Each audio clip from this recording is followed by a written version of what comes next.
Ils sont partout. Mais qui sont-ils? Ce sont des milliers de porteurs de projets et de créateurs d'entreprises sur tous les territoires. BPI France Création a été créé pour eux. Il les oriente et les informe sur son site bpifrance-création.fr.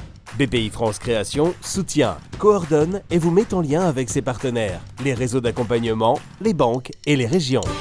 BPI France Création déploie avec ses partenaires des dispositifs financiers pour faciliter la création d'entreprises, par exemple sous forme de prêt d'honneur, microcrédit ou garantie bancaire. Et soutient celles et ceux qui accompagnent les entreprises au quotidien.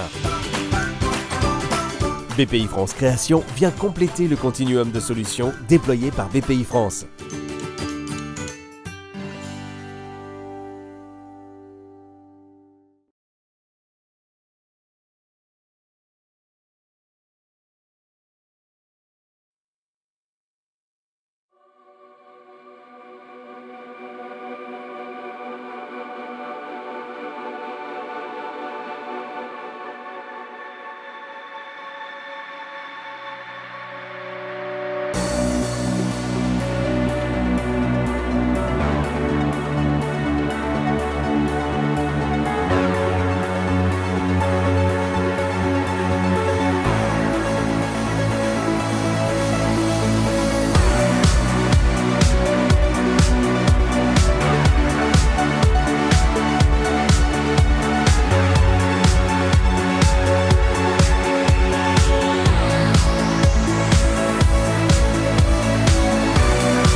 Bonjour, bonjour tout le monde.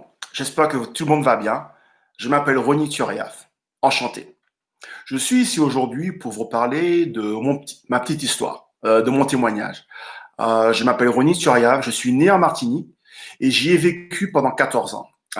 Disons que la première partie de ma vie a été assez mouvementée, relation très difficile, familiale, situation sociale pas forcément facile.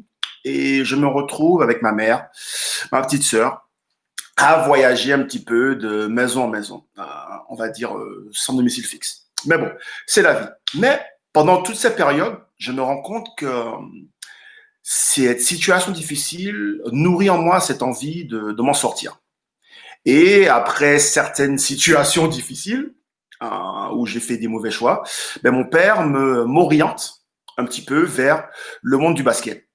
Et c'est un monde où je me retrouve vraiment entouré de personnes qui vraiment me donnent l'opportunité de pouvoir m'exprimer, mais aussi de me sentir à l'aise. J'étais un petit grand gaillet, 2,5 m, 80 kilos tout mouillé. J'avais vraiment du mal à me sentir à l'aise. Et j'ai trouvé un endroit où je me sentais moi-même. Le basket a été pour moi une sorte de petit paradis sur terre. Je m'y suis retrouvé, je m'y suis fait plein d'amis. Et je me suis rappelé que l'enfant qui était en moi, qui a grandi dans les HLM en Martinique, qui regardait à travers la fenêtre de sa mère, voulait voyager. Il avait des rêves. Et donc aujourd'hui, j'espère pouvoir vous montrer que le pouvoir des rêves est réel, mais que souvent, on oublie que pour accomplir les rêves, il y a beaucoup de travail derrière. Il y a beaucoup d'obstacles. Et il y a un dicton qu'un très bon ami à moi, qui s'appelle Fabrice Gauthier, m'a dit. Il m'a dit, un champion, c'est la personne qui se relève quand elle pense qu'elle ne peut pas. Un champion, c'est la personne qui se relève quand elle pense qu'elle ne peut pas. Et pour moi, s'il y a une chose dont je suis fier, c'est de m'être pratiquement toujours relevé quand je ne pensais pas pouvoir. Je suis parti à 14 ans en France. Je suis arrivé à 14 ans. Je suis ensuite parti aux États-Unis à 18 ans pour poursuivre mon cursus scolaire. Et j'ai eu un master's en management du sport et communication appliquée à l'âge de 22 ans. J'ai joué en NBA pendant 10 ans pour des franchises et des équipes comme les Los Angeles Lakers, les Miami Heat, les New York Knicks. Mais pour moi, le moment le plus fatidique a été, après avoir sacrifié 8 ans de ma vie, de 14 ans à 18 ans, je me suis retrouvé face à un dilemme. Et pour moi, ma vie de basketteur est comme votre vie d'entrepreneur. J'ai entrepris d'aider la famille financièrement. J'ai sacrifié 8 ans de ma vie et je suis arrivé face à un docteur qui m'apprend que j'ai deux choix. Et souvent, ça vous arrive dans votre entrepreneuriat. Vous avez des choix. Mes choix étaient simples. Choix 1, j'arrête de jouer au basket. Ou choix 2, je subis une opération chirurgicale au cœur. Et oui, c'était mes deux choix. J'ai eu une malformation cardiaque à l'âge de 22 ans. Ben pour moi, mon choix était très facile car je devais aider la famille et pouvoir être là pour maman et ma sœur. J'ai eu mon opération chirurgicale à 22 ans, j'ai joué 10 ans à NBA, j'ai fait 100 sélections en équipe de France, j'ai réussi à accomplir beaucoup de mes rêves.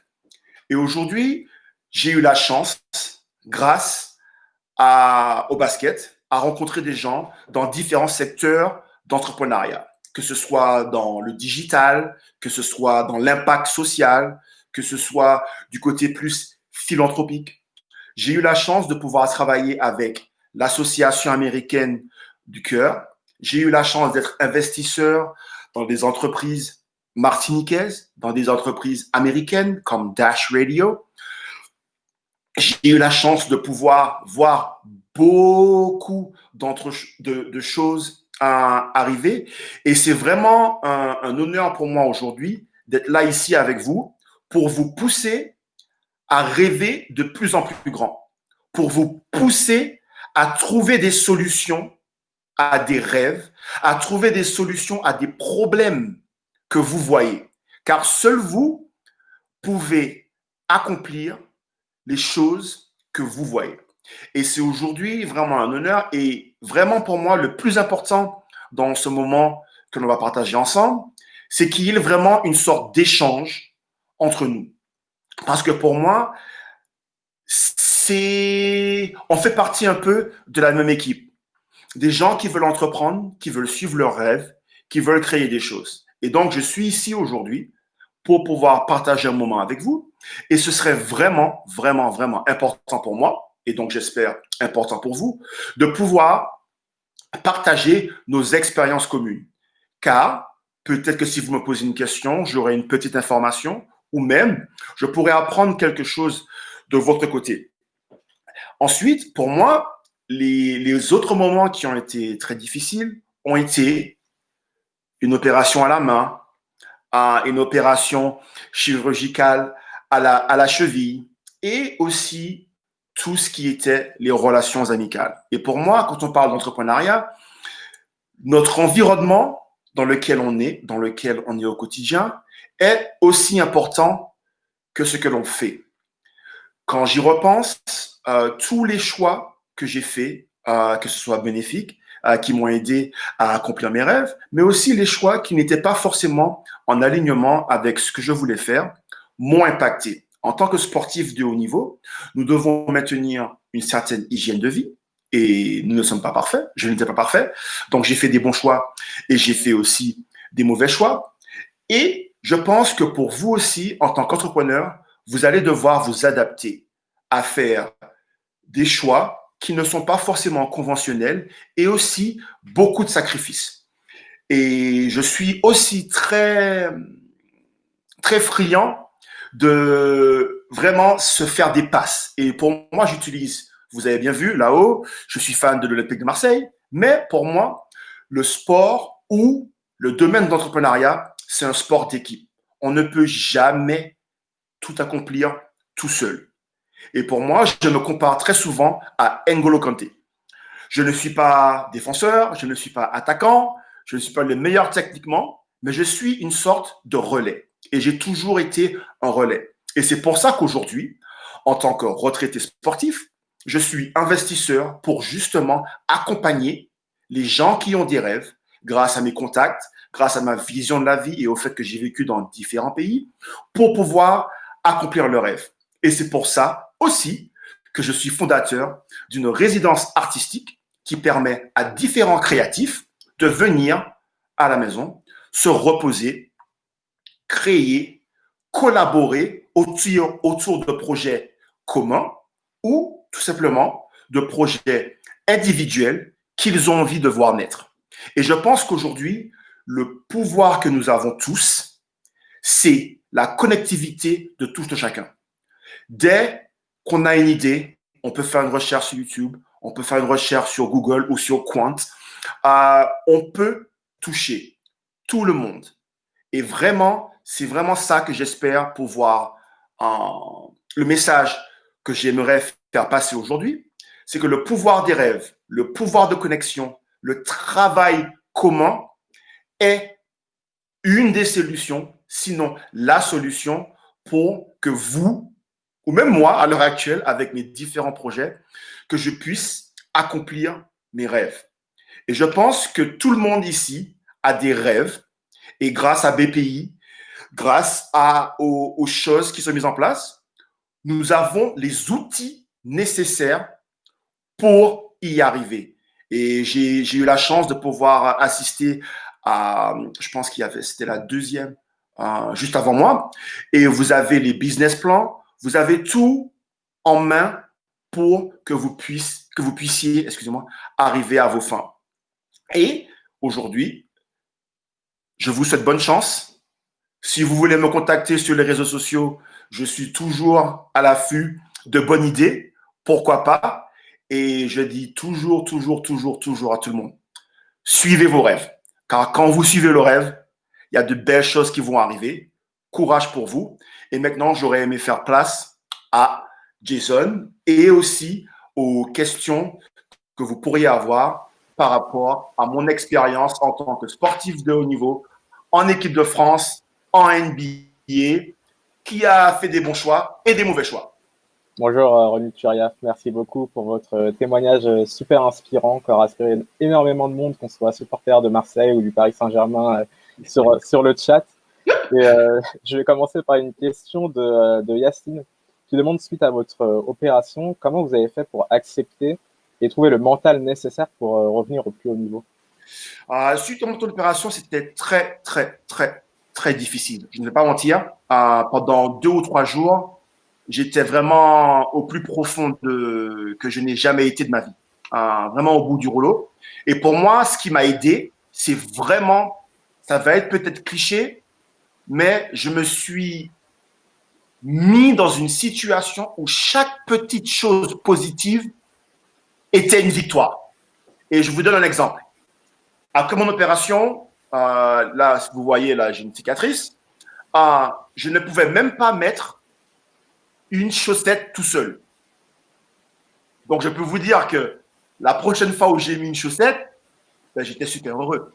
Et donc, pour moi, le mental a été que je me suis concentré uniquement sur qu'est-ce que j'ai à faire aujourd'hui. Et la somme de cette concentration au jour le jour a fait que j'ai réussi à revenir au plus haut niveau, mais je veux aussi dire que j'avais de la chance de pouvoir me consacrer à une chose, ce qui était de récupérer. Parce que j'ai eu un bon chirurgien, parce que ma mère était là pour moi, parce que j'avais l'opportunité que les gens fassent à manger pour que je n'ai pas à faire à manger. Donc, il y a eu beaucoup de choses autour de moi qui m'ont permis de me concentrer. Et c'est pour ça que tout à l'heure, j'ai parlé de l'environnement que l'on a autour de nous, qui est aussi important que moi qui aille sur le terrain pour essayer de courir et récupérer. Et on a aussi quelqu'un qui demande qui est la personne qui vous a le plus inspiré et pourquoi.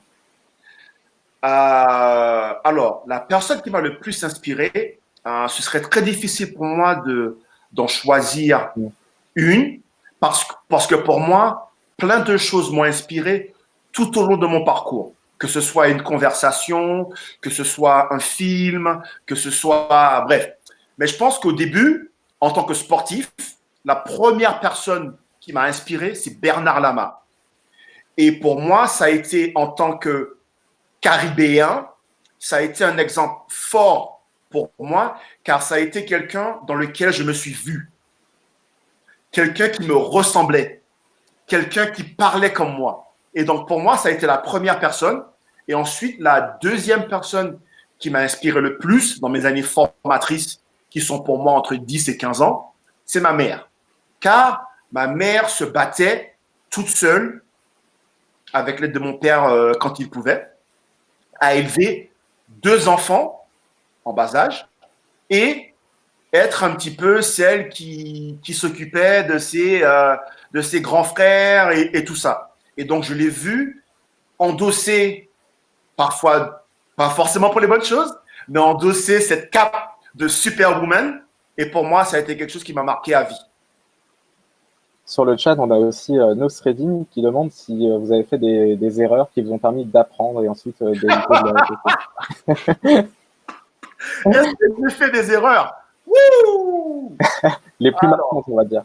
Ça commence où? Alors, j'ai fait beaucoup d'erreurs qui m'ont permis d'apprendre. Pour moi, je dirais que je vais résumer très vite à 4 choses que j'ai appris quand j'ai pris ma retraite sportive.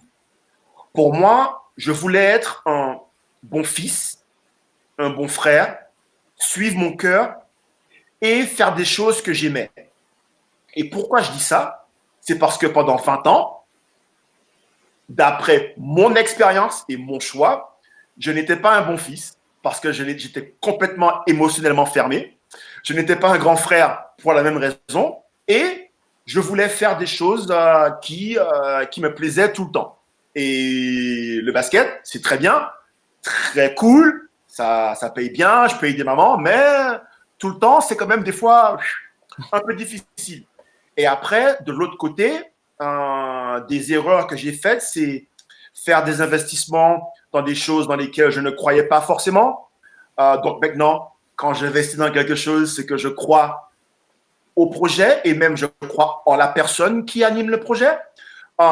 J'ai fait beaucoup d'erreurs sur ne pas forcément aller me coucher à la bonne période ou au bon moment. Je suis fatigué le lendemain. Je peux en citer des milliers et des milliers. Et je pense que c'est, hélas, c'est le prix à payer, c'est le prix de l'expérience. Et plus vite on apprend et on applique les leçons, parce que c'est bien beau d'apprendre les leçons, mais si on ne les applique pas,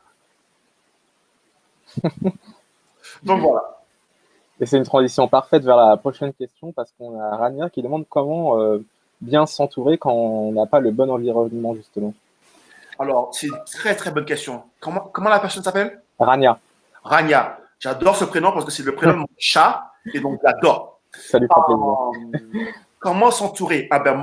Alors, comme je dis souvent, mon environnement, et je suis allé très rapidement, mon environnement de 0 à 12-13 ans n'était pas le bon.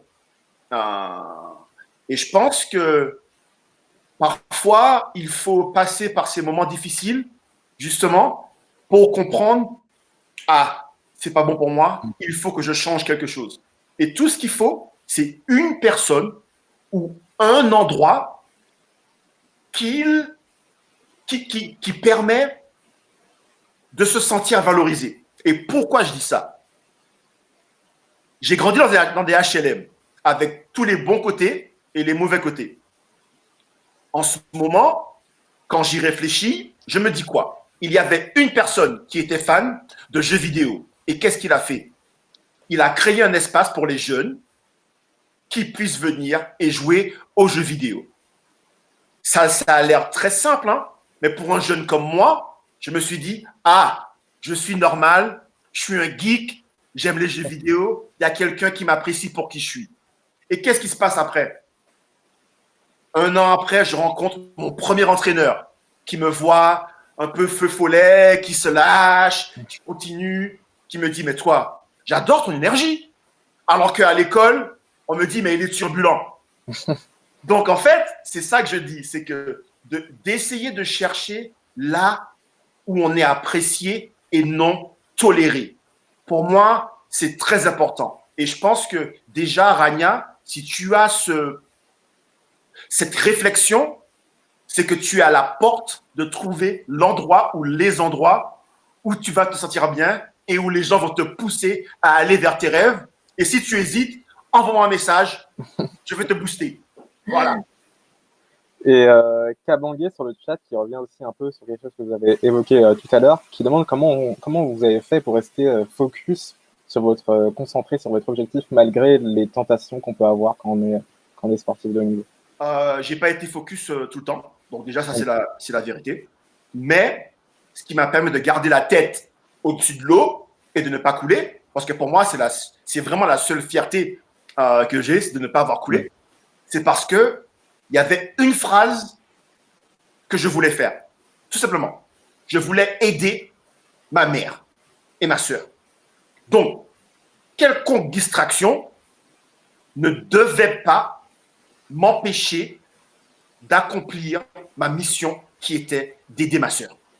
Et c'est la seule raison pour laquelle je n'ai pas flanché. Dans chaque moment difficile, à chaque fois que je voulais, on va dire, abandonner, même si l'abandon, des fois, c'est bien d'abandonner et de faire autre chose et de se réorienter vers une autre voie, pour moi, je me suis dit, hey, tu as fait une promesse à maman, rappelle-toi, frère, tu n'avais pas d'argent et tu as acheté ta première paire de chaussures, vas-y, frère, donne. Et donc, en fait, voilà ce qui m'a permis et j'avais une certaine rage à cause, donc grâce à ça, et je me défoulais sur le terrain de basket. Et Nicolas aussi vous demande, est-ce que vous aviez déjà envie d'entreprendre avant votre carrière de sportif ou pendant votre carrière de sportif?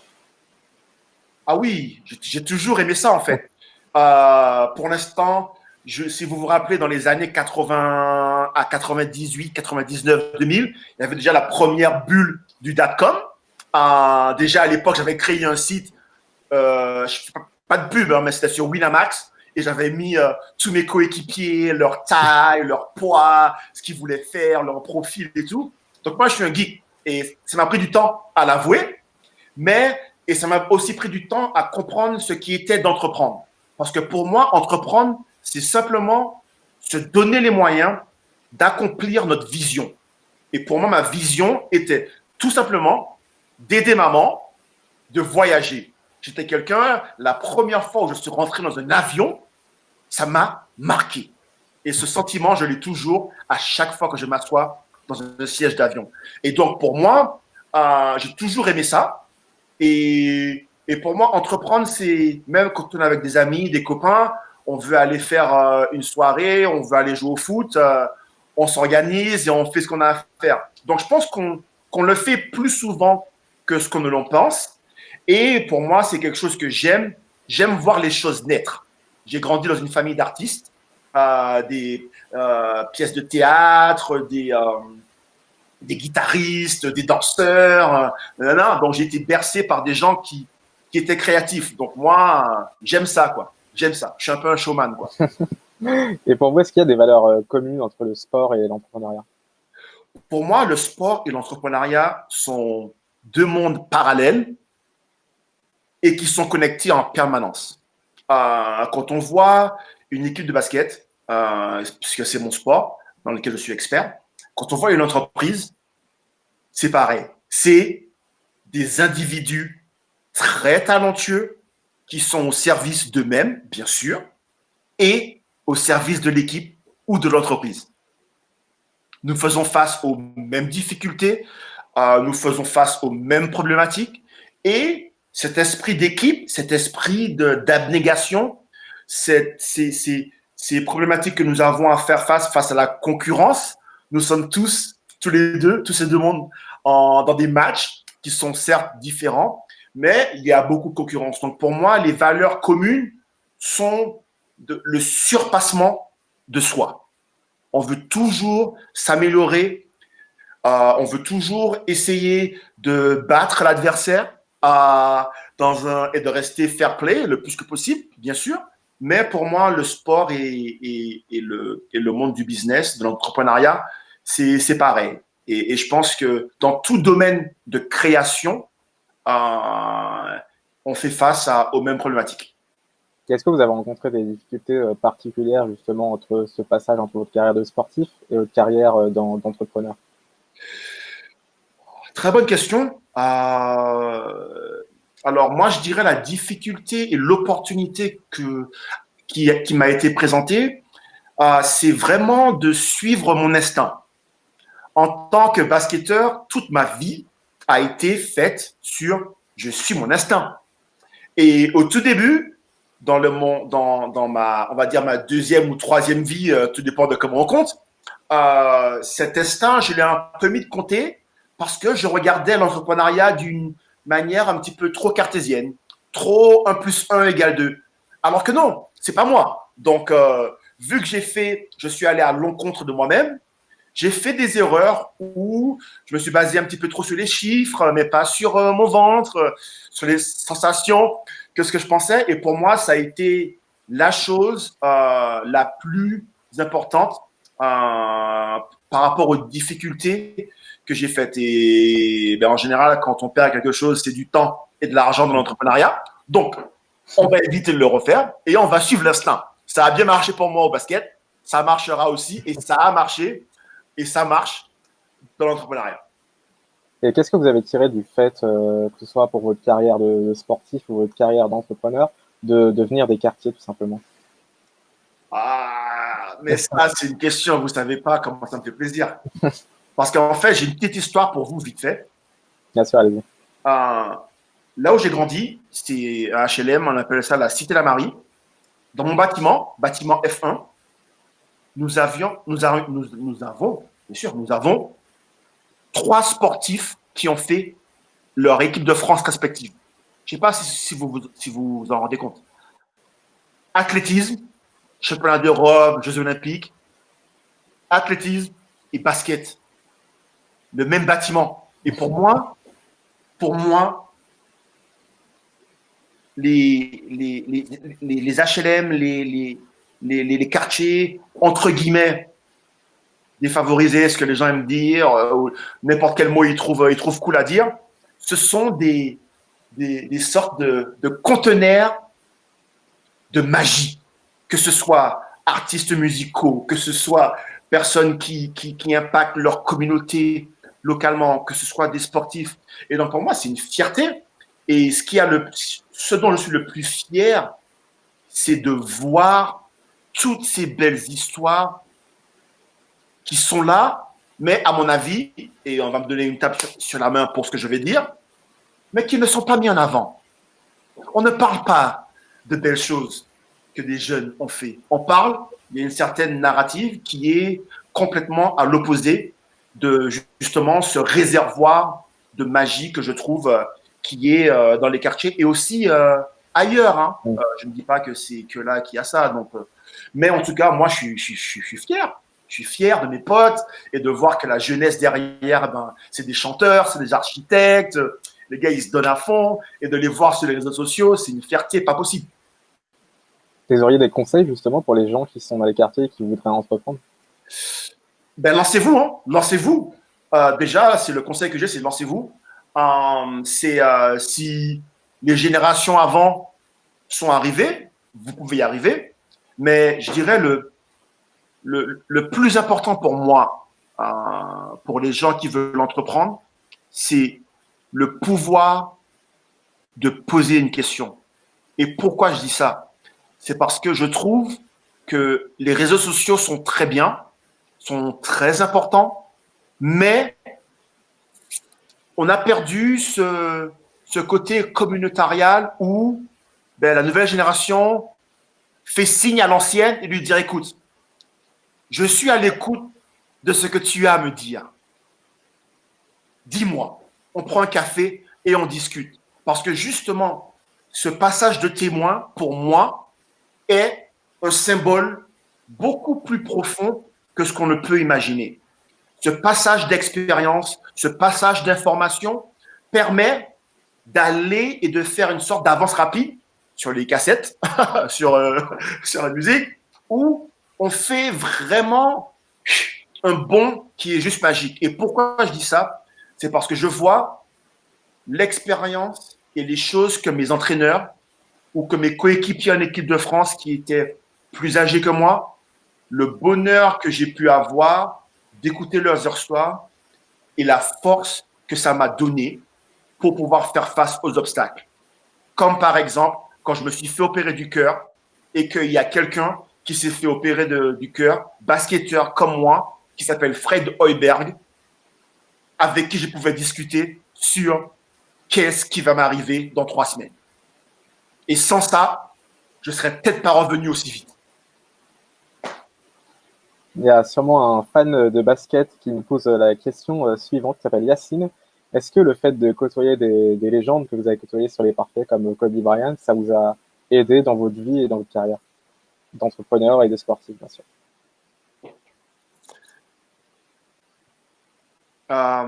Ouais. Le fait d'avoir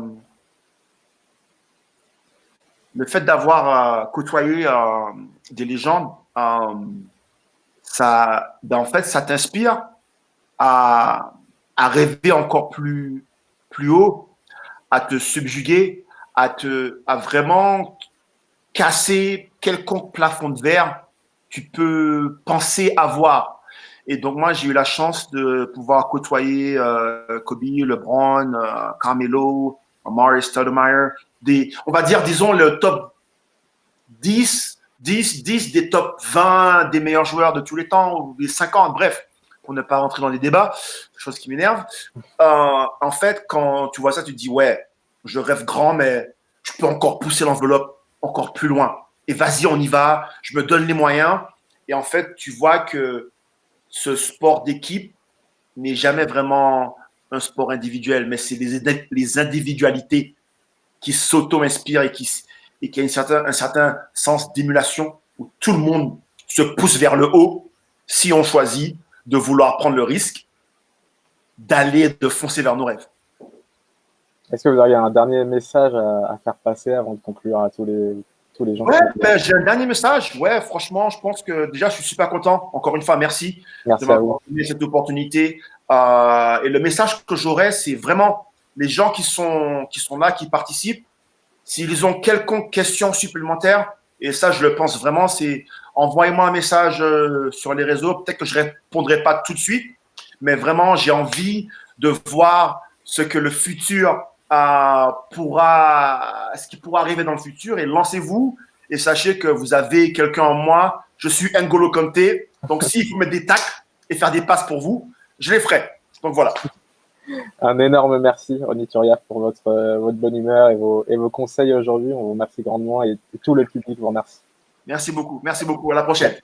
L'étape originale continue et une prochaine session dans un instant. Merci.